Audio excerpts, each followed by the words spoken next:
Hello friends, मैं वैद्य राहुल आर्य, हरिद्वार। आज हम बात करेंगे खरल के विषय में। जो खरल है, वैसे तो सभी वैद्य अपने अपने अनुभव के अनुसार अलग अलग तरह की खरल यूज़ करते हैं। तो आज हमने यह एक स्पेशल खरल तैयार कराई है। स्पेशल ऑर्डर बुक कर यह खरल तैयार हुई है। आज यह हमारे पास प्राप्त हुई है हरिद्वार में। तो इसका नाम है तांबड़ा। यह तांबड़ा पत्थर से तैयार हुई है। इसको तांबड़ा क्यों बोला जाता है, पहले तो हम इसके बारे में आपको थोड़ा अवगत करा दें। तांबड़ा क्योंकि इसके अंदर तांबे के गुण समाहित होते हैं, इसलिए इसको क्या है कि तांबड़ा खरल बोला जाता है। अब तो इसकी पहचान हम कैसे करें, आप जैसे कि देख रहे हैं इसके ऊपर जो ये पत्तियां नज़र आ रही है, यह पूरी तरह से जो है कि तांबे की, इसके अंदर जो मेटल इंक्लूड है इस पत्थर के अंदर, यह पूरी तरह से तांबा है, इसलिए इसको तांबड़ा बोला जाता है। अब क्या है कि इसकी हम पहचान की सबसे बड़ी बात, तो आप कोई भी चीज़ या कोई भी वस्तु आप खरीद रहे हैं तो उसकी पहचान आपको बहुत ही ज़्यादा ज़रूरी रहती है। इसकी दूसरी पहचान की हम बात करेंगे तो हम इसको, आप देख रहे हैं कि इसके अंदर से किस तरह का साउंड ये आ रहा है। यह साउंड बिल्कुल एक तरह से, जिस तरह से मंदिर के अंदर घंटी होती है, घंटी की तरह का एक साउंड है। एक यह भी इसको पहचानने का बहुत अच्छा तरीका है।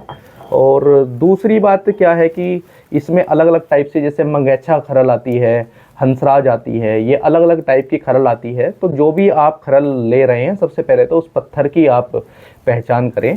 और दूसरी बात क्या है कि किसी भी चीज़ को ख़रीदने में आपको 3 चीज़ों पर ध्यान रखना बहुत ज़रूरी है। सबसे पहले तो उसकी क्वालिटी, दूसरा उसका डिज़ाइन, और तीसरा उसका यूजिबिलिटी।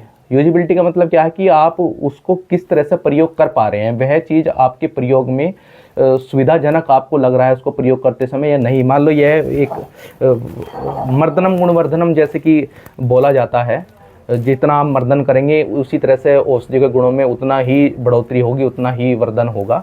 तो मान लो ये, अगर यह हैंड मर्दन करने वाला अगर टूट जाता है, तो मेरे हाथ में जिस तरह से मैं कंफर्टेबल इसको पूरी तरह से घुमा रहा हूँ, तो इसको टूटने पर यह पूरी तरह से मैं कंफर्टेबल उन दवाइयों का निर्माण नहीं कर सकता।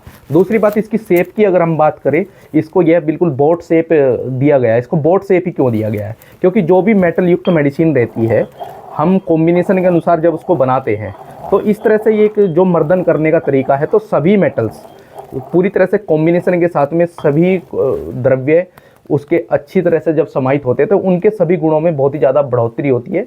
तो मर्दन करने का भी जो एक तरीका होता है, क्लॉकवाइज, एंटी क्लॉकवाइज, और ये बोट की शेप की जो बनाई गई है, तो इसमें सभी मेटल्स आप अपने तरीके से, क्योंकि हर एक खरल का अपना अलग अलग तरीका है जिस तरह से वैद्य लोग बनाते हैं। तो यह खरल पहचान की एक बहुत ही अच्छी टेक्निक है। तो दूसरी मंगैछा खरल के बारे में और हंसराज खरल के बारे में मैं आपको बताने वाला हूँ आगे। तब तक के लिए धन्यवाद।